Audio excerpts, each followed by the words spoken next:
హరిషడ్వర్గము తెగనరికే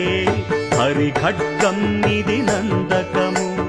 బ్రహ్మలోకమున Brahma Bharati నాదాశీసులు పొందినదై